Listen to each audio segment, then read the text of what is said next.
Alright, welcome back to Shaving with Fuzzy. I'm Fuzzy. How y'all on a Tuesday afternoon? So I took yesterday off, so we actually got a little something to shave here today. You can see there how all that white stuff stands out. It's there, boy, I tell you.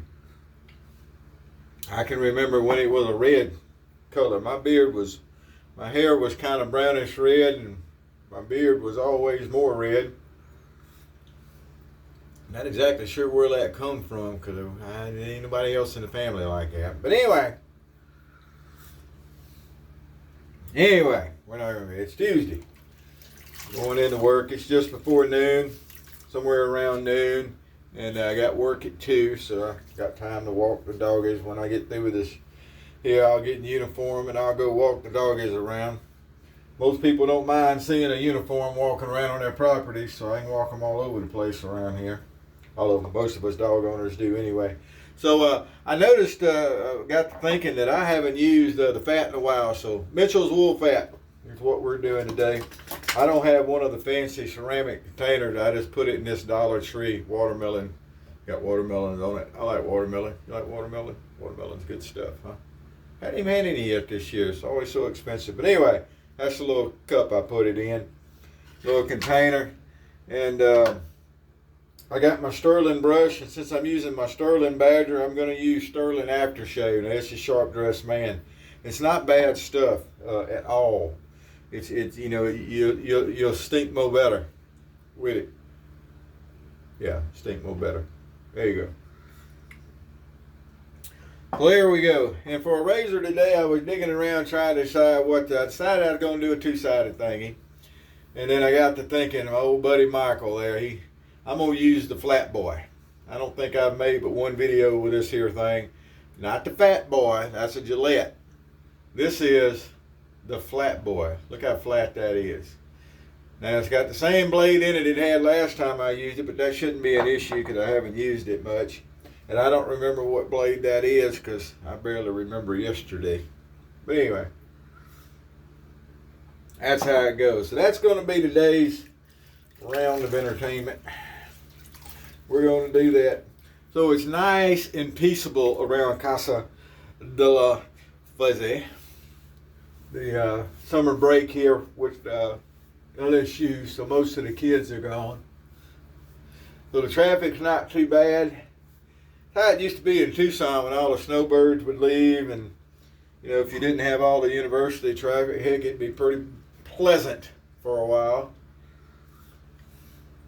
I was talking to someone about Tucson the other day. I enjoyed living there. That's one of the places that I've lived before that I would probably move back to, given the opportunity or the right opportunity.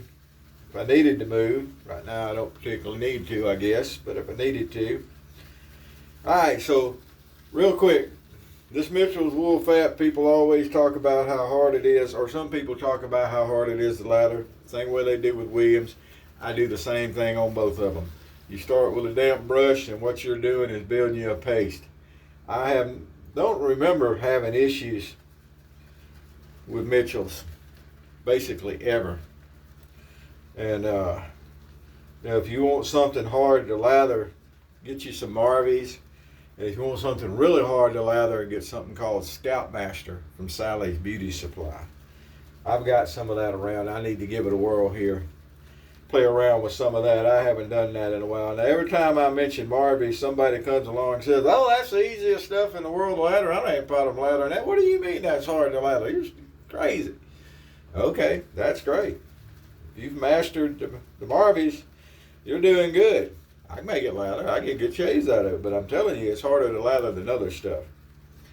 I never thought that Williams was particularly that hard to lather. But what most people say about Williams and Mitchell's here is what I say about Marvies. And then nobody with any kind of common sense is going to say there's anything easy about lathering Scoutmaster. That stuff is just, I don't know. It's rough. It's rough. About time for a Dollar Tree shave again, too. If you haven't tried it, they've actually got soap cakes at Dollar Tree at $1.25 a cake. And it actually works well. There's absolutely nothing wrong with it.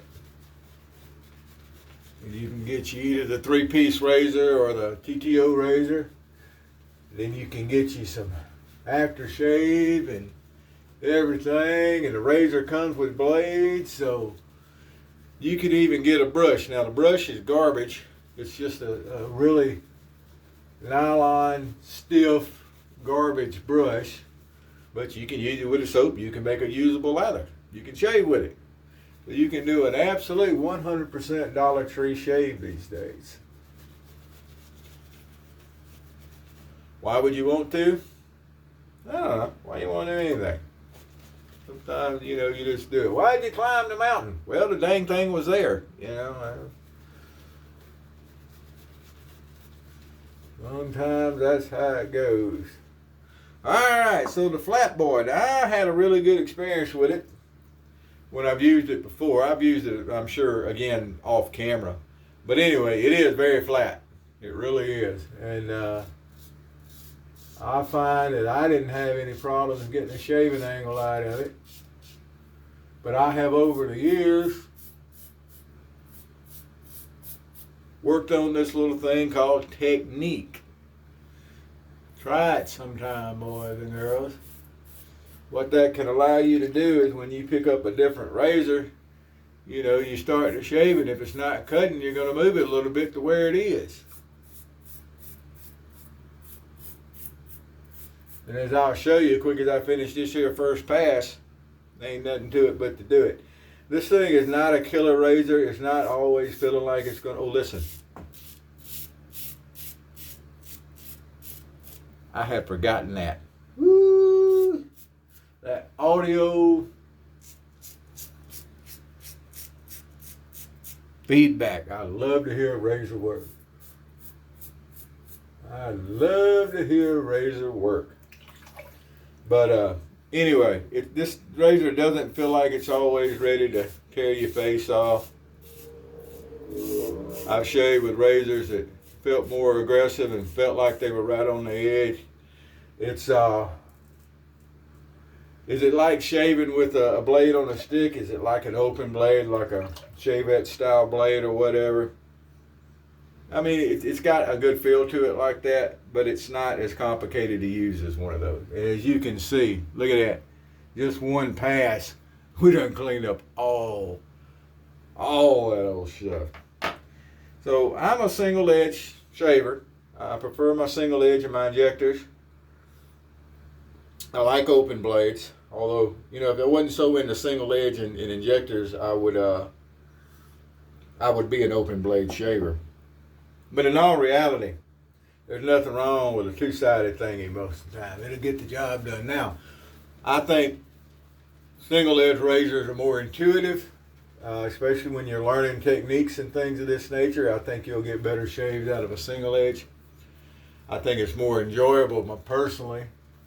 I think they look better. And, and I understand the drawback. Sometimes it's harder to get blades. There's not as many blades.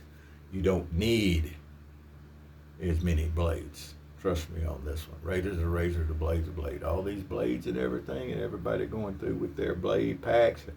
I'm going to get this blade, it's going to work good in this razor, and I'm going to get that blade, it's going to work good in that razor. It's horse feathers, boys and girls. Horse feathers. But anyway, so there are, I understand, some, some drawbacks. That being said, like I said, two-sided thingies get the job done, and they have for a long time. I often get asked, or I have been asked, I don't know if it's often or not, maybe I'm exaggerating a little bit there, but people want to know, well, if the single-sided thingies are so much better, why wasn't there more? Why? Because King Gillette won the marketing battle. Plain and simple.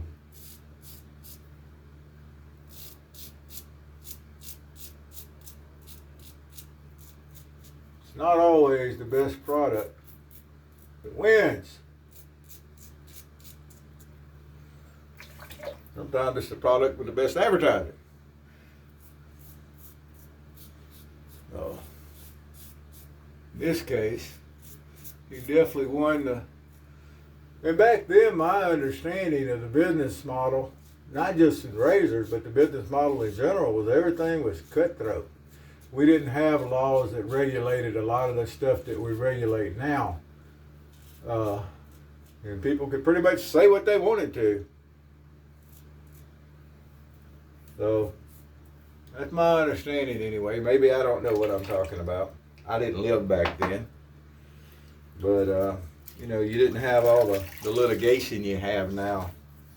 First class action lawsuit, I understand, was, what was it, 1947 that the Grand Camp exploded in Texas City? I think it was Texas City. I could be mixing some of my facts up, but I think it was the Grand Camp. And I think it was Texas City. It's right down by Galveston down there. It was a fertilized ship, caught on fire in the bay, or at the pier, and they didn't get it put out and it exploded. It flung an anchor like a mile or something like that. Killed an entire fire department. Just destroyed that part of town. I've seen pictures of some of the destruction. Blew 2 airplanes out of the sky that were flying around, 2 of the biplanes. I can't remember if they were Jennies or what they were. But anyway, blew the wings off of them. They crashed.